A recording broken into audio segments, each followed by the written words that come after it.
Existe um tipo de sensação que todo mundo já teve, mas quase ninguém admite.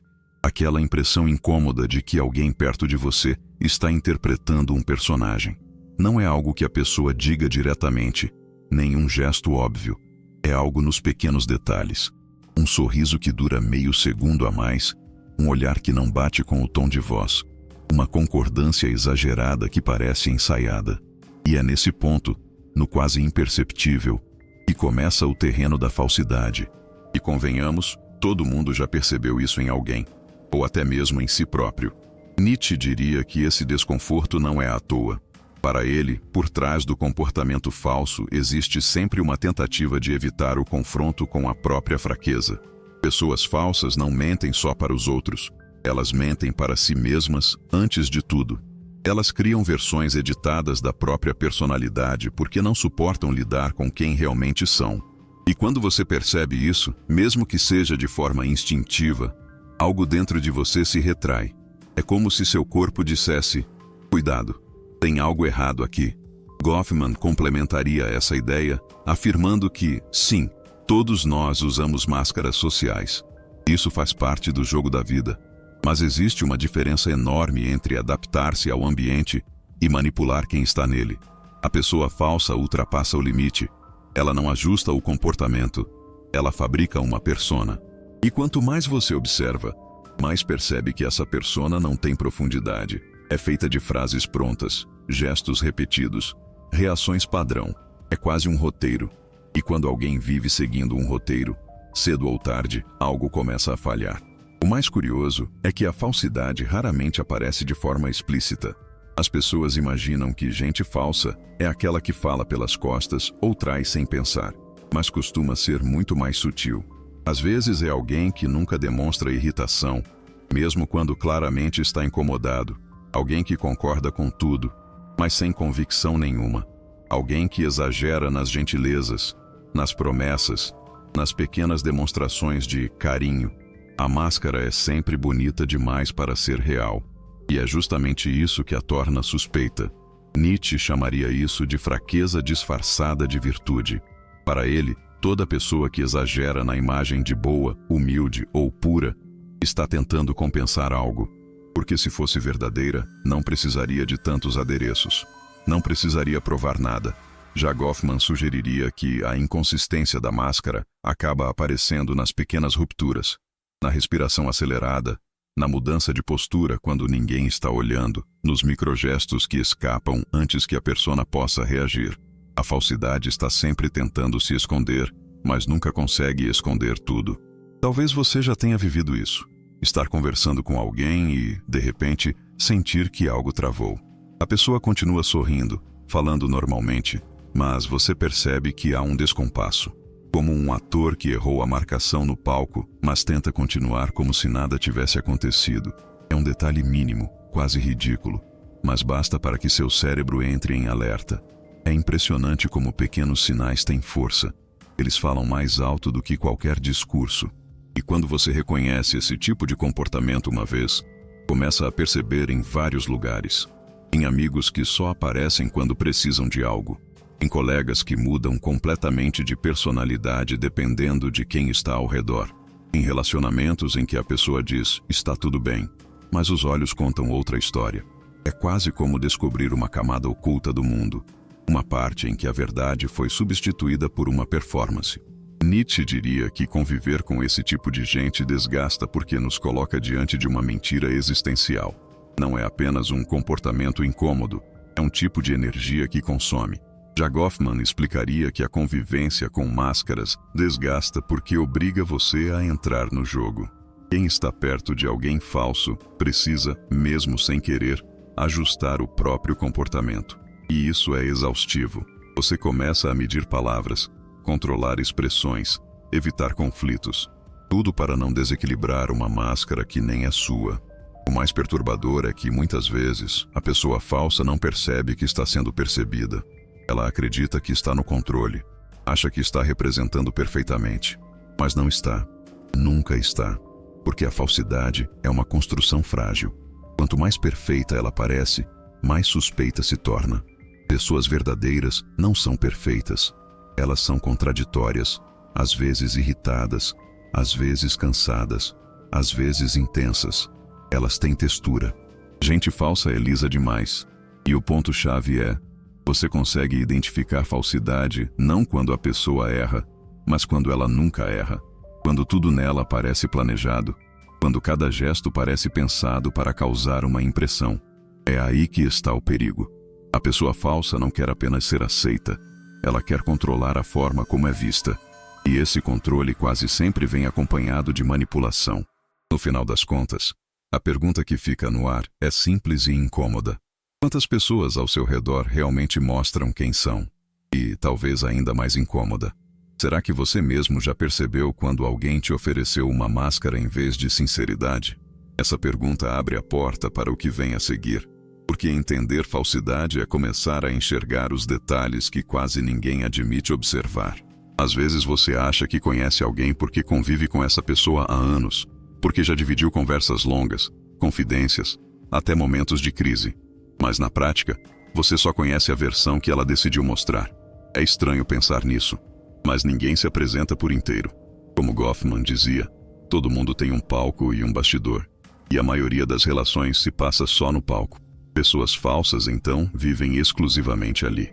Elas constroem personagens tão convincentes que você demora a perceber que está lidando com alguém que não sente nada do que demonstra. E isso não acontece com comportamentos grandiosos. Acontece nos detalhes, nos gestos mínimos que você só percebe quando começa a observar. Pode reparar. Pessoas falsas têm uma habilidade impressionante de se moldar ao ambiente. Se você está triste, elas aparecem com empatia exagerada. Se você está feliz, elas vibram de um jeito que parece artificial, como se estivessem interpretando emoções humanas a partir de um manual.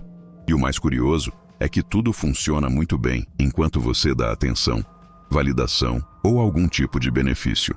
A performance delas depende disso. Nietzsche diria que, no fundo, elas não estão interessadas em você, mas no papel que você cumpre dentro da narrativa que elas construíram para si mesmas. Você é útil até deixar de ser. A verdade é que gente falsa raramente se mostra nos momentos mais óbvios. Elas se revelam nos momentos mais pequenos. Um olhar estranho quando você conta uma boa notícia, um silêncio desconfortável antes de elogiar algo que te deixou feliz, uma leve mudança de postura quando você decide fazer algo por si mesmo. E isso passa despercebido porque você está acostumado a tentar entender, a dar o benefício da dúvida, a acreditar que todo mundo merece um voto de confiança. Só que esse pensamento é justamente o que pessoas falsas usam para navegar no seu espaço emocional. Uma cena comum. Você conta um plano importante, empolgado, esperando apoio. A pessoa sorri, mas os olhos não acompanham. Ou então ela te elogia, mas logo acrescenta uma crítica para te ajudar. Isso não é cuidado, é microsabotagem. A intenção é te manter um pouco abaixo, emocionalmente controlável. E esse padrão se repete, sempre sutil o suficiente para que você questione a si mesmo, nunca o suficiente para que você tenha provas concretas. É assim que a falsa manutenção de proximidade acontece, criando pequenas confusões internas, pequenas dúvidas que drenam sua energia aos poucos. E quando você finalmente percebe, não é porque algo grande aconteceu, é porque você cansou. Cansou de tentar entender, de justificar comportamentos estranhos, de fingir que não vê o que está diante dos seus olhos. A percepção não vem como um choque, vem como uma lentidão. Você começa a notar incoerências que estavam ali há muito tempo. Gente falsa fala muito de honestidade, mas acusa os outros pelas costas. Fala de apoio, mas não aparece nas horas difíceis. Fala de reciprocidade, mas só busca você quando precisa de algo. Nietzsche tinha uma frase para isso. A mentira mais perigosa é aquela contada com metade da verdade. E é exatamente assim que essas pessoas operam. Nunca entregam tudo, nunca escondem tudo. O mais desconcertante é que muitas pessoas falsas não têm consciência plena de que são falsas. Elas simplesmente aprenderam que é mais fácil manipular do que criar vínculos reais. Elas usam máscaras tão frequentemente que já confundem a máscara com a identidade. E você, observando de fora, demora a aceitar isso porque espera das pessoas a mesma transparência que você oferece. Só que esse é um erro comum. Achar que todo mundo pensa, sente e age como você. Não age. E quanto mais cedo você entender isso, Menos tempo vai perder tentando consertar ligações que nunca foram verdadeiras. Mas aqui surge a primeira pergunta que quebra o roteiro usual. Se as máscaras são tão bem construídas, por onde começar a identificar? O primeiro passo é parar de ouvir só o que a pessoa diz. Palavras mentem com facilidade. O corpo, quase nunca. Pessoas falsas mostram desconforto quando você fala de limites. Mostram ciúmes disfarçados quando você cresce. Mostram falta de profundidade emocional quando você abre suas vulnerabilidades. É sempre nos detalhes. E quando você aprende a observar, descobre que nunca foi tão difícil assim perceber quem está ao seu lado por interesse e quem está por vínculo real. A parte mais dolorosa dessa descoberta é perceber que algumas dessas pessoas estavam muito próximas. Amigos de anos, colegas de trabalho, até familiares. Mas perceber não é um fracasso. É o início da sua liberdade emocional. E é aqui que a narrativa começa a mudar. Porque depois que você enxerga, não tem mais como desenxergar. O palco cai, o personagem desmonta, e você começa a ver o que sempre esteve por trás. Alguém que nunca se importou de verdade, só se importou em manter você dentro do papel conveniente. Isso, por mais duro que seja, é o começo da sua força. E quando você finalmente assume essa força, algo interessante acontece. A pessoa falsa se incomoda. Ela sente que perdeu o controle, sente que a máscara já não funciona tão bem. Sente que você não responde mais aos estímulos que antes funcionavam. E é aí que surgem as reações inesperadas. Ataques indiretos, discursos de vítima, tentativas de reaproximação disfarçadas de preocupação. Mas nada disso tem profundidade. É apenas teatro de emergência. O desespero de quem percebeu que sua plateia não está mais acreditando no personagem. Você pode não dizer nada, mas sua postura dá o recado. E é aqui que a parte 2 se encerra. No momento em que você percebe que identificar gente falsa não é sobre ser mais esperto, mas sobre ser mais atento. E principalmente, sobre parar de ignorar aquilo que você já sentia há muito tempo. Porque agora vem a parte mais incômoda e a mais necessária, entender por que você permitiu tanto desse teatro na sua vida.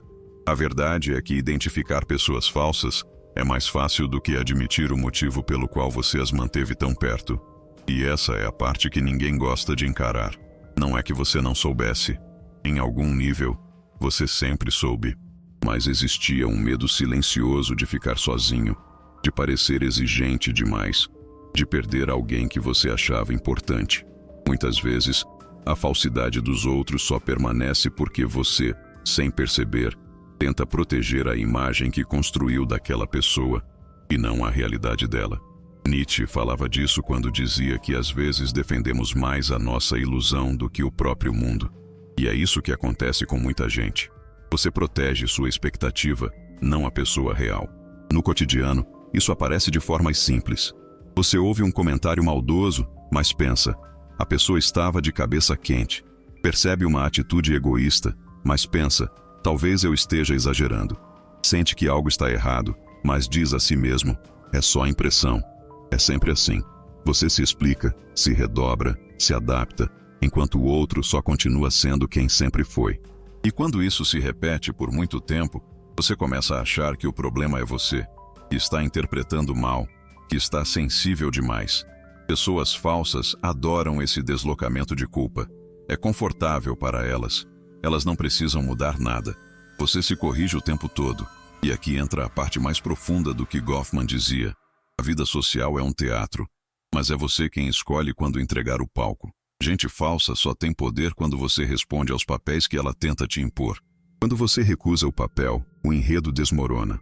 Só que recusar exige coragem emocional. E coragem emocional exige admitir que certas relações nunca foram tão verdadeiras quanto você imaginou. Isso machuca, mas é um machucado que dá clareza. Repare em algo curioso. Quando você começa a enxergar a falsidade com mais nitidez, o comportamento da pessoa muda. Ela se irrita com seus limites, se distancia quando você não entrega mais a energia que ela sugava, ou tenta te manipular para voltar ao padrão anterior. É como se ela tivesse um manual interno. Quando você se fortalece, ela intensifica a atuação.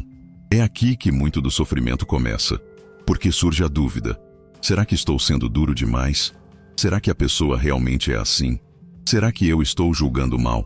Essa dúvida é o último mecanismo que mantém a pessoa falsa perto de você. Depois que ela cai, você finalmente entende que não é julgamento, é percepção. E a percepção, aqui, se torna sua maior aliada.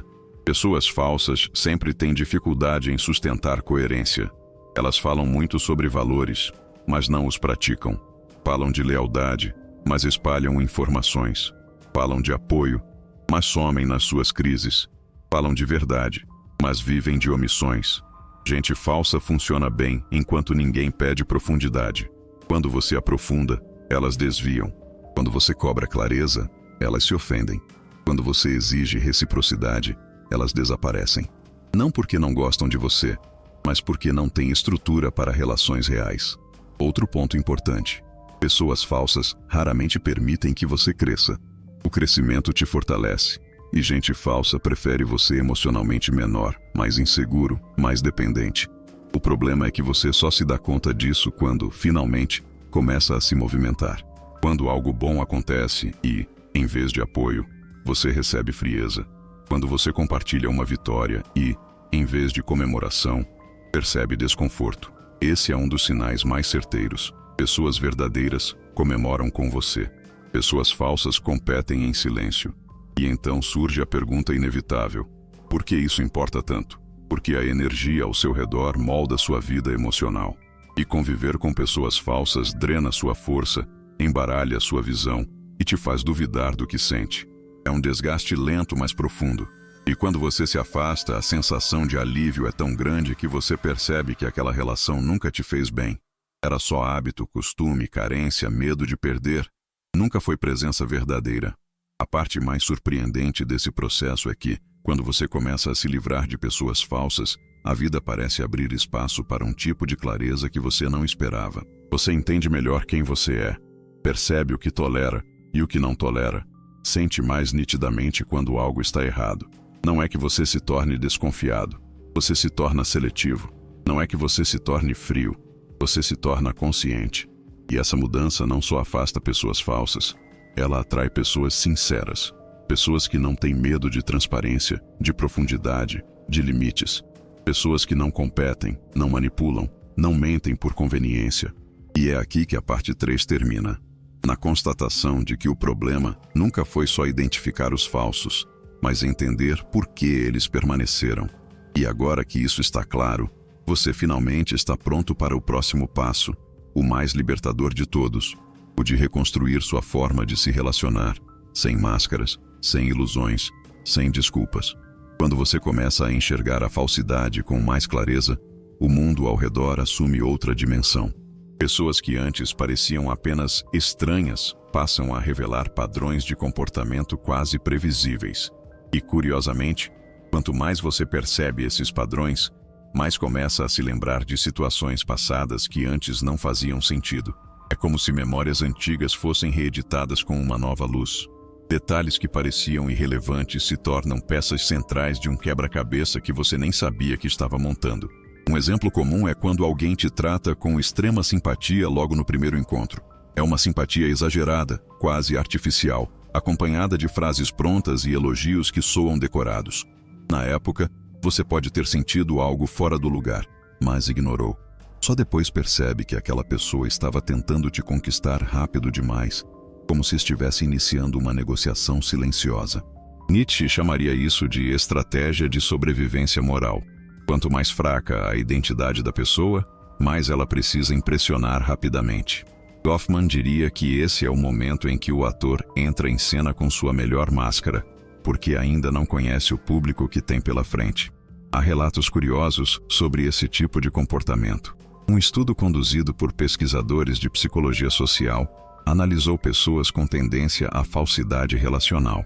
Elas exibiam um padrão comum. Nos primeiros 10 minutos de interação, tentavam criar uma conexão intensa, mas não por interesse genuíno.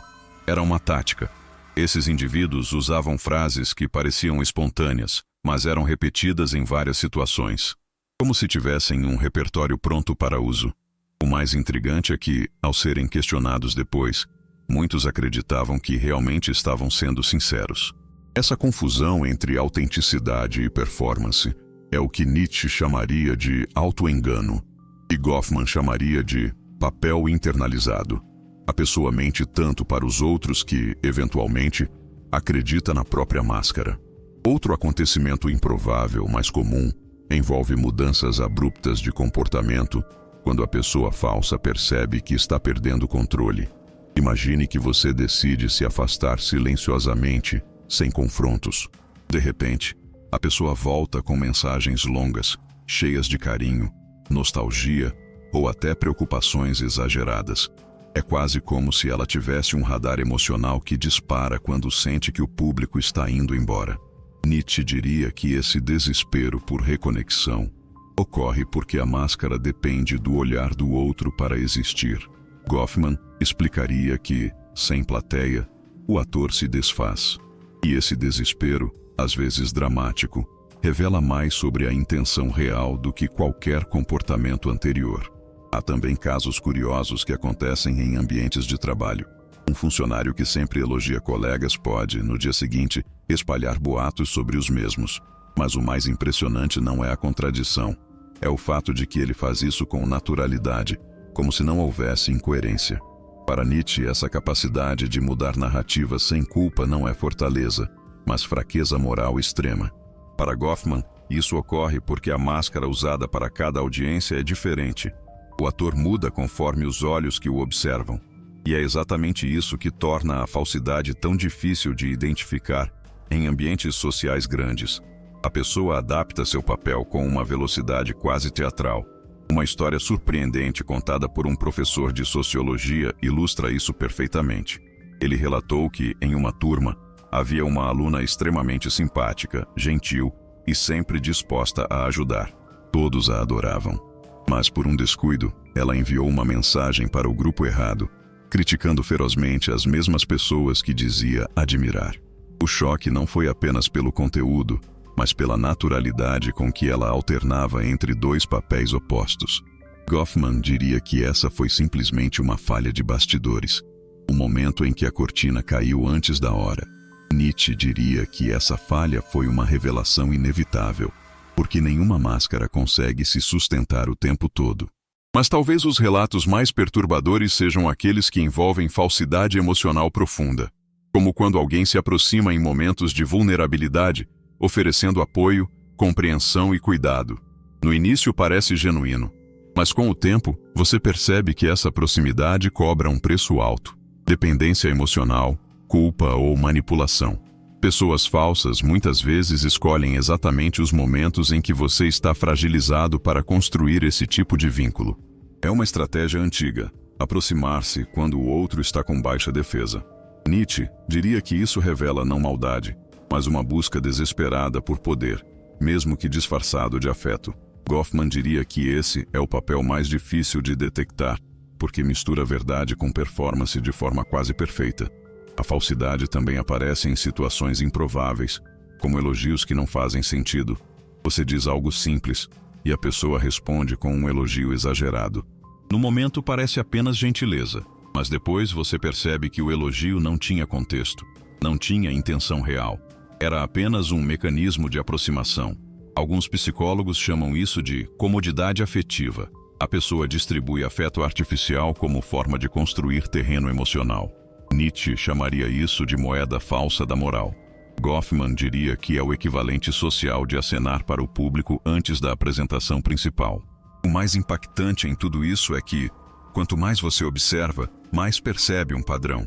A falsidade quase nunca se sustenta ao longo do tempo. Sempre há um detalhe que escapa, uma história contraditória, uma reação fora do lugar, algo que denuncia a presença da máscara. E quando esse momento acontece, é como se um véu caísse. Você finalmente vê o que estava escondido. E é aí que surge a pergunta que prepara o terreno para a próxima parte. O que você faz depois que enxerga a falsidade? Porque perceber é uma coisa, mas agir depois disso, essa é outra história completamente diferente. É justamente quando você acredita que está começando a entender as pessoas ao seu redor que a realidade mostra sua face mais silenciosa. Ninguém revela quem realmente é logo de início, e os falsos dominam a arte de parecer inofensivos. Eles chegam sorrindo, elogiando, oferecendo ajuda, como se tivessem decifrado exatamente o que você precisa ouvir para baixar a guarda. E quando você baixa, é aí que a verdadeira história começa. Não com grandes traições, mas com microfissuras quase invisíveis. Pequenos deslizes que só quem está desperto consegue perceber. Porque gente falsa não se entrega de uma vez. Ela escapa pelos detalhes. É no atraso de uma resposta que antes vinha rápido. Na mudança de tom quando você fala de algo que te faz bem. No elogio que parece doce, mas deixa um gosto amargo, como se tivesse sido construído para te posicionar abaixo. É na risada que não combina com os olhos, na preocupação exagerada que aparece só quando alguém está olhando, no "pode contar comigo", que some na primeira oportunidade real de comprovação. E talvez você já tenha sentido isso. A intuição apertando, como se o corpo percebesse a mentira antes que a mente conseguisse formular pensamentos. Uma inquietação leve, mas insistente, que você tenta ignorar para não parecer paranoico. Só que não é paranoia, é percepção. A verdade é que pessoas falsas deixam rastros, mas contam com o fato de que você está ocupado demais para notá-los. Contam com sua educação, com seu medo de parecer rude, com sua esperança de que talvez seja apenas impressão. E enquanto você hesita, elas moldam o ambiente ao favor delas, manipulam narrativas, afrouxam sua confiança e te fazem duvidar de si mesmo. O falso raramente te ataca diretamente. Ele te enfraquece de maneira lenta, quase imperceptível, para que, quando finalmente mostrar quem é, você já esteja emocionalmente cansado o suficiente para não reagir.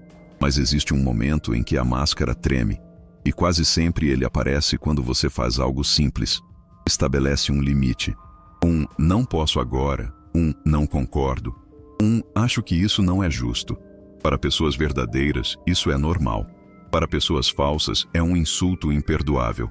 Elas endurecem o rosto, afastam o olhar, disfarçam com uma piada, mas o desconforto escapa. E é nesse exato instante que você vê um fragmento da verdadeira expressão, quase como um glitch rápido demais para ser descrito, mas intenso o suficiente para revelar o que está por trás do personagem. O afastamento começa exatamente aqui, observando quem não suporta seus limites, quem disfarça mal-estar quando você vence, quem desaparece quando você precisa, quem se apropria das suas histórias, quem te elogia só para depois te diminuir sutilmente. Identificar essas pessoas não exige confrontos grandiosos. Às vezes basta parar de alimentar a troca, responder menos, explicar menos, dar menos acesso. Gente falsa não sobrevive sem palco, e quando você tira a plateia, elas se afastam como se nunca tivessem existido, procurando outra pessoa para encenar. Mas existe também a outra parte, a mais difícil, que envolve reconhecer por que você permitiu essas presenças por tanto tempo. Talvez por educação, por carência, por hábito, por acreditar que o outro sempre merece mais uma chance. Só que gente falsa não trabalha com chances, trabalha com oportunidades. E cada hesitação sua vira uma brecha para mais manipulação. É duro assumir isso, mas é libertador também. Porque quando você entende esse mecanismo, não precisa mais se desgastar, tentando mudar quem não quer ser verdadeiro. Você apenas se afasta, em silêncio, sem anunciar. E a paz que entra depois é tão imediata que você percebe que a ausência dessa pessoa nunca foi perda, mas alívio. E o mais impressionante é a clareza que surge após o corte. Você começa a revisitar conversas antigas, gestos, mensagens, e tudo se encaixa como se alguém tivesse acendido uma luz em um quarto onde você vivia no escuro. A narrativa muda, e você percebe que não foi ingênuo, foi humano, e que apesar de tudo, há algo poderoso nessa nova versão de você que emerge. Uma versão que observa mais, fala menos, permite menos, tolera menos. Uma versão que aprendeu que sinceridade não precisa se anunciar, e falsidade não precisa ser denunciada, basta ser reconhecida. E é aqui que o desfecho se aproxima. Não como vingança, não como confronto, mas como um despertar silencioso. Você percebe que não precisa mais carregar quem sempre foi peso. Não precisa mais tentar decifrar quem só existe atrás de máscaras. Você apenas segue. E o falso fica para trás. Porque máscaras não sobrevivem onde existe clareza. E agora você vê com nitidez tudo o que antes tentaram esconder. No fim de tudo, quando você olha para trás e revisita cada pessoa que já cruzou o seu caminho, percebe que nem foram as grandes traições que mais te marcaram, mas sim os pequenos gestos que você ignorou, aquela sensação incômoda que você abafou, o comentário atravessado que você justificou, o sorriso que parecia fora de lugar, mas que você desculpou com boa vontade. Com o tempo, fica claro que o problema nunca foi a presença de gente falsa no mundo. O problema foi ter acreditado que era obrigação sua conviver com elas. E essa é a liberdade silenciosa que Nietzsche tanto insinuava. A coragem de deixar para trás aquilo que não sustenta quem você está se tornando. Não por orgulho, não por revanche, mas porque a sua integridade merece espaço para respirar. A partir daqui, a pergunta deixa de ser como identificar pessoas falsas e passa a ser o que eu faço depois que identifico? Porque perceber já é um avanço enorme, mas agir é o que realmente muda sua vida. E agir não significa ir atrás de explicações, discutir, tentar provar que você descobriu alguma coisa. Gente falsa não admite, não muda, não pede desculpa. Gente falsa se ofende. Por isso, a decisão mais inteligente é sempre a silenciosa. Cortar o acesso, diminuir a abertura, reduzir a frequência. Não é dramático, não é vingativo. É simplesmente colocar seu bem-estar acima do teatro alheio. E esse é um movimento muito mais poderoso do que parece. Você acha que está perdendo alguém, mas na verdade está recuperando partes suas que foram silenciosamente corroídas. Se você quer um método simples, prático e aplicável, ele existe. Primeiro, observe como a pessoa reage quando você estabelece limites. Não um limite enorme, mas um limite trivial. Não posso hoje. Prefiro assim. Já tenho um compromisso. Pessoas verdadeiras entendem. Pessoas falsas se irritam, se afastam ou tentam inverter o jogo para te fazer sentir culpado. Esse é o primeiro filtro. Depois, repare no que essa pessoa diz sobre os outros quando você não está participando da conversa. Porque quem fala mal de todo mundo na sua frente falará mal de você nas costas. Esse é o segundo filtro. E por último, veja como ela reage quando você conquista algo. Se há um desconforto sutil, uma mudança de tom, um elogio sem alma, você está diante do terceiro e maior sinal. Alguém que não celebra você, só tolera enquanto te considera menor. Quando você junta esses três filtros, as máscaras começam a cair. E é aí que a clareza chega. A falsidade não é um enigma profundo como parece. É uma construção frágil, que desmorona quando você para de justificar o que sente. A intuição, aquela sensação leve, mas insistente, sempre soube mais cedo. Muitas das respostas que você busca estão nesse lugar silencioso que teu corpo percebe antes da tua mente aceitar. E quando você finalmente escuta essa percepção, algo dentro de você muda. Você não se torna desconfiado demais, nem frio demais. Apenas desperta. O mais curioso é que depois desse despertar, tudo em sua vida começa a se reorganizar. Relações ganham mais verdade, conversas ficam mais leves, a energia ao seu redor muda. Você se sente menos drenado, menos manipulado, menos confundido. E não porque o mundo ficou melhor de repente, mas porque você deixou de carregar o peso de conviver com quem nunca te entregou sinceridade. Essa mudança é profunda e não depende de revoluções externas. Depende de você assumir finalmente que merece ambientes mais claros, pessoas mais honestas e vínculos que não exijam vigilância constante. Nietzsche chamaria isso de aprimorar sua própria forma de existir. Goffman chamaria de recuperar o palco da sua vida. Você pode chamar simplesmente de paz. E talvez o mais importante seja entender que a falsidade dos outros não define o seu valor. Pelo contrário, mostra o quanto você ainda precisa fortalecer seus limites, sua observação e sua confiança interna. Você não precisa se tornar alguém duro para evitar pessoas falsas. Só precisa se tornar alguém atento. Não precisa se tornar alguém desconfiado. Só alguém que aprendeu a ver os sinais sem medo de agir sobre eles. E quando você aplica isso na prática, percebe que a vida fica mais leve, mais fluida, mais honesta. Você se rodeia de pessoas que não competem com você, não drenam sua energia e não te usam como palco. É libertador e ao mesmo tempo tão simples que parece estranho não ter percebido antes. E agora, depois de toda essa jornada, vem a parte mais importante. O que você faz com isso a partir de amanhã? A resposta é direta. Observe com calma. Sinta com honestidade. Haja com firmeza. E permita que a clareza que você ganhou hoje seja o filtro das relações que você mantém daqui para frente. Isso não é frieza. Isso é maturidade emocional. Isso é autoproteção consciente. Isso é respeito por si mesmo. Se este vídeo te ajudou, te fez pensar, te trouxe algum insight, mesmo aquele que você prefere não comentar abertamente, deixa um like, escreve sua opinião nos comentários, mesmo que seja de forma anônima, e se inscreve no canal. A gente continua essa conversa nos próximos vídeos. Você não está sozinho nessa jornada. E se você chegou até aqui, é porque já começou a tirar as máscaras que colocaram em você. E isso por si só já é uma vitória enorme.